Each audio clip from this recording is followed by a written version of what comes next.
Stormtroopers were specialist soldiers of the German army in World War I. In the last years of the war, Stoßtruppen were trained to fight with infiltration tactics, part of the Germans' new method of attack on enemy trench. Men trained in these methods were known in Germany as Sturmmann, formed into companies of Sturmtruppen. The infiltration tactics of the Stormtroopers are still in use today in one form or another. Other armies have also used the term assault troops, shock troops, or fire teams for specialist soldiers who perform the infiltration tasks of Stormtroopers. History. World War I assault tactics. In the first part of the war, the standard assault on a trench line consisted of a lengthy artillery barrage all along the line, attempting to smash the enemy positions, followed by a rush forward of infantry in massed lines to overwhelm any remaining defenders. This process either failed, or at most gained only a short distance, while incurring enormous casualties, and the armies settled into trench warfare. Development of tactics. The first experimental pioneer assault unit of the German army formed in the spring of 1915, founded by Major Kalsau and later commanded and refined by Hauptmann Willy Rohr. The methods which Rohr developed formed the basis of all modern small unit infantry tactics. Infiltration tactics in the Allied armies were first formally proposed by French Army Captain André Lafargue. In 1915, Lafargue published a pamphlet, The Attack in Trench Warfare, based upon his experiences in combat that same year. He advocated that the first wave of an attack identify hard-to-defeat defenses but not attack them. Subsequent waves would do this. The French published his pamphlet, For Information, but did not implement it. The British Empire armies did not translate the pamphlet, and the British Army continued to emphasize firepower. Although Lafargue's proposals were gradually adopted and formally, first by the Canadian Corps, the Germans captured copies of Lafargue's pamphlet in 1916, translating and issuing it to units. But by this point they already had their own, more sophisticated infiltration tactics. Over 2 months before Lafargue's pamphlet was published, the Russian army first used storm tactics on a larger scale in June 1916 during the Brusilov offensive, with great success. However, due to the February Revolution in Russia, no further development of the tactics took place on the Russian side. Instead, soldiers should be trained to consider fire as a means to facilitate movement in progress. Movement would be a call for fire.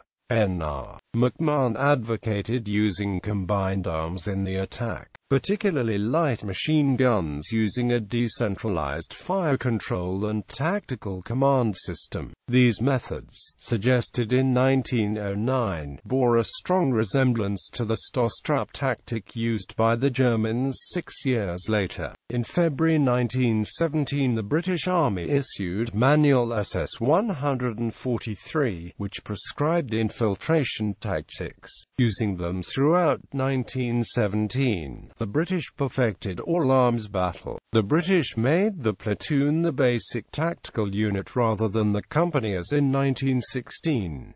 The platoon was made up of 4 sections: Lewis gun, rifle, grenade, grenade and rifle. The new organization allowed the platoon to make best use of the trench fighting equipment that had arrived in adequate quantities since the beginning of the Battle of the Somme. They were also supported by sophisticated artillery flash spotting and sound ranging, something the German army never perfected, instead relying on the oral method with ever more accurate measuring devices. Some historians consider the British infiltration tactics more sophisticated than the German system.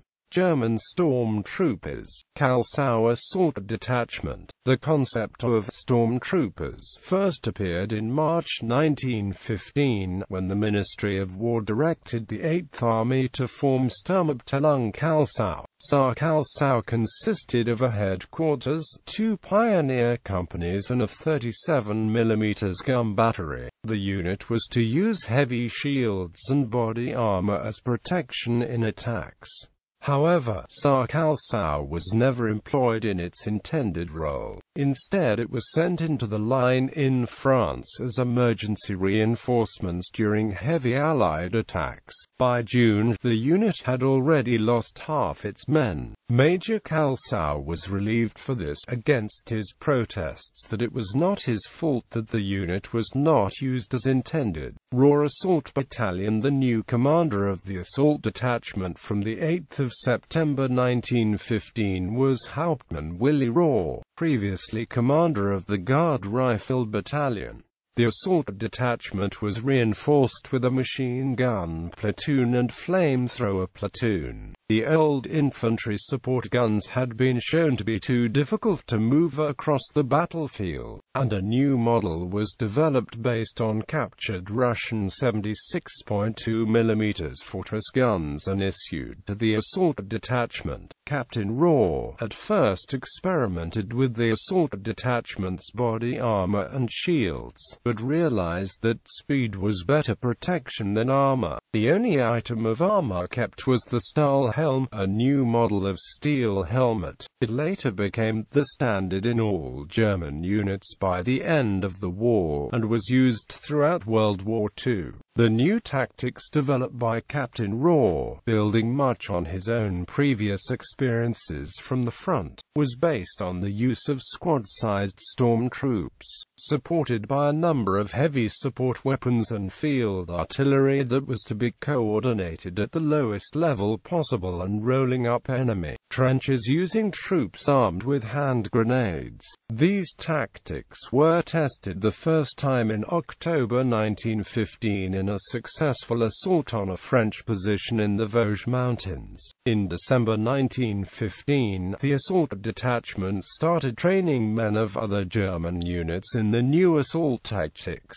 Around this time, the assault detachment also changed some of its equipment to better fit its new requirements. Lighter footwear was issued, and uniforms were reinforced with leather patches on knees and elbows to protect them when crawling. Special bags designed to carry grenades replaced the old belts and ammunition pouches, and the standard Gewehr 98 rifle was replaced with the lighter Karabiner 98A previously used by cavalrymen. The long and impractically acute PE-AQT-style Gewehr 98 bayonet was replaced by shorter models, and supplemented with trench knives, clubs, and other melee weapons. While continuing to train other units, the assault detachment also participated in many small trench raids and attacks with limited objectives. The first major offensive led by the new assault detachment was the initial German attack at Verdun in February 1916.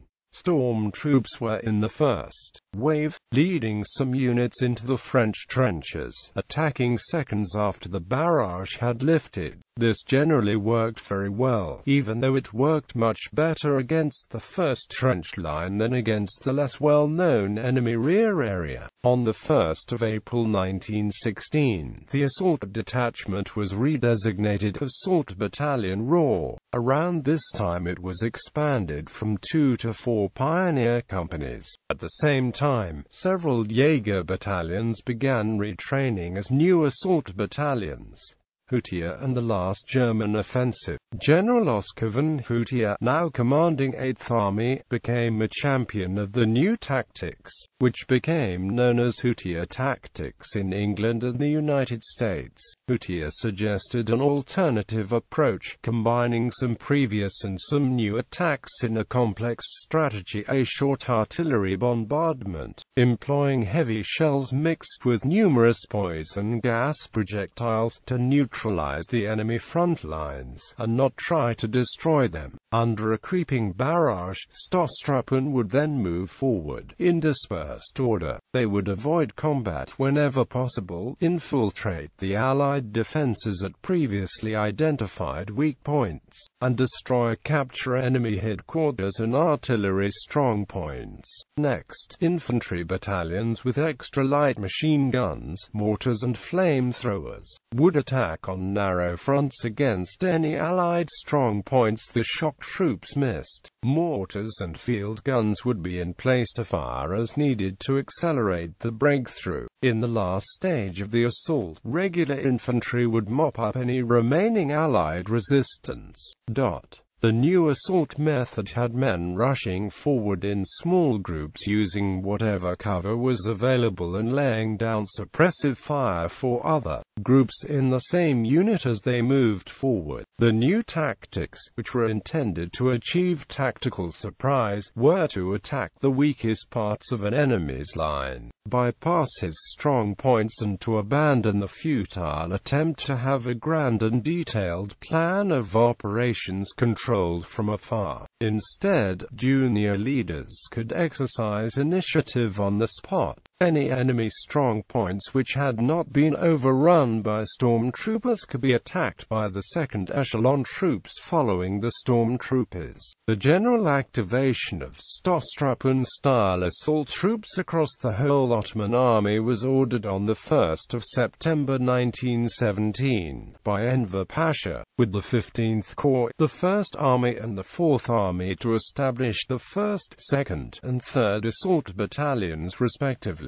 In addition, he ordered each infantry division in the Yildirim Army Group and in the 4th Army to establish assault detachments consisting of the best officers, NCOs, and men from the best units in the division. These soldiers were required to be 27 years or younger, intelligent, healthy and strong, and their assault units were given a 1-month assault course, better rations, and a badge embroidered with a hand grenade. The divisional assault detachments later matured into assault battalions. Within the Ottoman army, unlike the German army, there were no Stoßtruppen assault divisions. With the withdrawal of Russia, Germany moved troops from the Eastern Front to reinforce the Western Front. This allowed them to take units out of the line for retraining as stormtroopers. On the 21st of March 1918, Germany launched Operation Michael, a major offensive, using the new tactics.